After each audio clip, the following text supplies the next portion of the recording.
বিএনপিতে চাপাকান্না চলছে এবং বিএনপির যারা ত্যাগী নেতাকর্মী রয়েছেন তাদের সবার মধ্যে প্রচণ্ড হতাশা। কারো মুখে হাসি নেই, কণ্ঠে শব্দ নেই। তারা ফিসফিস করে একে অপরের সঙ্গে আলাপ আলোচনা করছে। আর আপনজনদেরকে ডেকে ডেকে বলাবলি করার চেষ্টা করছে, কি হলো? ১৭ বছর এত পরিশ্রম করলাম, ৩০ বছর, ৪০ বছর, ৫০ বছর রাজনীতি করলাম। বিনিময়ে কি পেলাম? এ কি নিয়তি? এটা কি হওয়া উচিত? এরকম অহরহ বিএনপির মধ্যে হচ্ছে। আমি যেহেতু এই দলটিতে একেবারে নতুন, তারপরেও দলের যারা টপ লেভেলে, যারা বিশেষ করে টক শোতে আসেন, সামাজিক যোগাযোগ মাধ্যমে খুবই অ্যাক্টিভ, তারপরে মানে যেটাকে বলা হয় ওই দুধের স্বর শ্রেণী যারা আছে, এবং এরাই সবাই মন্ত্রী এমপি হয়েছেন। এমপিদের কথা বলতে পারবো না, বাট যারা মন্ত্রী হয়েছেন মোরলেস বা টপ যারা সিনিয়র মোস্ট সংসদ সদস্যরা আছেন, তাদের সঙ্গে আমার যে সম্পর্কটি ২০০৯ সন থেকে সামাজিক একটা সম্পর্ক গড়ে উঠেছে। আর বিশ্ববিদ্যালয়ে ছাত্র রাজনীতির কারণে বিএনপির যে সকল রাজনীতি, যারা মূলত ৮০-র দশকে বিএনপির যে নিউক্লিয়াসটি তৈরি হয়েছে ছাত্র রাজনীতির, সেটা সেই ৮০-র দশকে। এখন এখানে নিরু বলেন, মানে আমি নিরু ভাই বলি সবাইকে, যেহেতু এখানে কন্টেন্ট তৈরি করছে, এজন্য সব ভাইয়ের নামে না বলে জাস্ট, যেমন নিরু, অভি, নিরু, বাবলু, আমান, খোকন, ফজলুল হক, মিলন, নাজিমুদ্দিন আলম, মানে যাদেরকেই বলেন না কেন, তাদের সবার সঙ্গেই ওই আমলে যে সম্পর্কটা হয়েছে ছাত্র জীবনে, ওটা এখনো পর্যন্ত অব্যাহত আছে। তারপর বিএনপির যে ব্যবসায়িক গ্রুপ যারা আছেন, টপ ব্যবসায়িক গ্রুপ, বিভিন্ন সময়টাতে যারা ক্ষমতায় থাকাকালীন সময়েও তারা লাভবান হয়েছেন বা ক্ষতিগ্রস্ত হয়েছেন, ক্ষমতার আগেও ক্ষতিগ্রস্ত হয়েছেন। বিএনপি পন্থী যারা সাংবাদিক আছেন, কবি আছেন, সাহিত্যিক আছেন, মোটামুটি সেই ৮০-র দশক থেকে আজ অবধি যে বিভিন্ন স্তরে বিএনপি সবার সঙ্গে সম্পর্ক ছিল এবং এখনো আছে। আর বিশেষ করে যারা টকশোতে আসেন, যারা মন্ত্রী এমপি হয়েছেন, যাদেরকে আমি বলি লেয়ার, মানে দুধের স্বর, যারা এদের সঙ্গে সম্পর্কটা মানে বেশি। এর কারণ হলো অলমোস্ট এভরি নাইটই এদের সঙ্গে সেই ২০০৯ সন থেকে বেশি বেশি দেখা হয়ে আসছে। এবং যেহেতু আমি এমপি ছিলাম, এমপি পদমর্যাদার যারা লোকজন আছেন, অর্থাৎ বিএনপি যারা এমপি ছিলেন বা যারা এমপি হতে পারে, তাদের সঙ্গে যোগাযোগটা বেশি হয়। এই যে একটা পরিবর্তিত পরিস্থিতি, সেই পরিবর্তিত পরিস্থিতিতে আমি প্রতি মুহূর্তে যে কথাগুলো শুনতে পাচ্ছি, যেটি হয়তো অনেকের কানে আসছে। ২ নম্বরে, যেহেতু আমার একটা প্ল্যাটফর্ম আছে, আমি এই যে আপনাদের সঙ্গে সামাজিক মাধ্যমে কথা বলি, তারপরে ধরুন ফেসবুকে একটা স্ট্যাটাস দিচ্ছি, ১ লাখ, ২ লাখ, ৩ লাখ শেয়ার হয়ে যাচ্ছে, লাইক কমেন্ট হয়ে যাচ্ছে।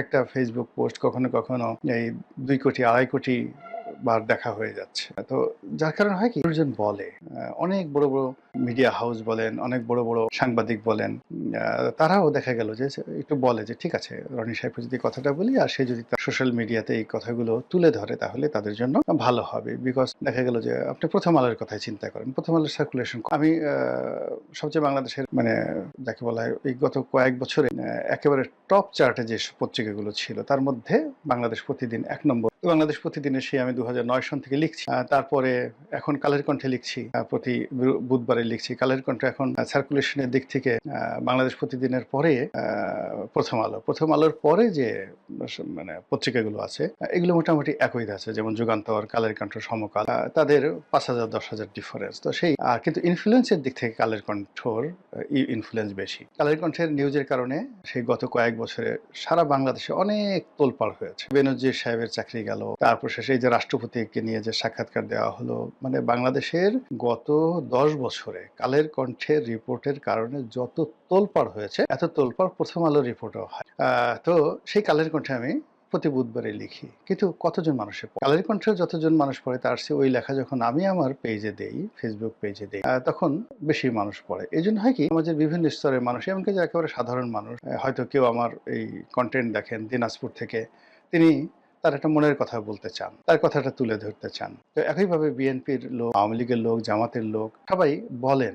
বলার ফলে কি হয়, আমার মধ্যে একটা প্রতিক্রিয়া তৈরি হয়। বিভিন্ন অ্যাঙ্গেল থেকে যখন মানুষের দুঃখের কথাগুলো মানে শুনি, এখানে আরেকটা ব্যাপার উল্লেখযোগ্য হলো, মানুষ কিন্তু আপনার সুখের কথা বলবে না। যারা মন্ত্রী হয়েছেন, যারা খুব আনন্দ পাচ্ছেন, মন্ত্রী হওয়ার পর ভালো বাড়িটা পেয়েছেন, আজকে যেমন আমি আসছিলাম, আমার পিছনে বা পাশ দিয়ে আরেকজন মন্ত্রী আসছিলেন। তো আমি দেখলাম যে মন্ত্রীর গাড়িটা একেবারে নতুন চকচকে গাড়ি, অর্থাৎ সম্ভবত মানে ২০২৪ সনে ওই যে এমপিরা অনেকগুলো গাড়ি এনেছিল, লেটেস্ট মডেলের ল্যান্ড ক্রুজার যে গাড়িগুলো এনেছিল সেগুলো তো সরকার সেগুলো সিজ করেছে খুবই ঝকঝকে, মানে গাড়ি এর এক একটা গাড়ি 8 কোটি 9 কোটি টাকা, 4500 সিসির ল্যান্ড ক্রুজার মডেলের একেবারে LC 300 সবচেয়ে দামি। তো তারেক রহমান সাহেব যেটাতে চলছেন ওটা হলো প্রাডোর, কিন্তু প্রাডোর যে আপগ্রেডের যে গাড়ি এমপি এনেছিলেন মানে কোথায়, কিন্তু এগুলো তারা ছাড়াতে পারে। ওইরকম একটা গাড়িতে চড়ে এক মন্ত্রী মহোদয় যাচ্ছিল পাশ দিয়ে। এখন নিঃসন্দেহে ভিতরে যিনি বসা ছিলেন তিনি তো আমাকে চেনেন, আমার গাড়ির তো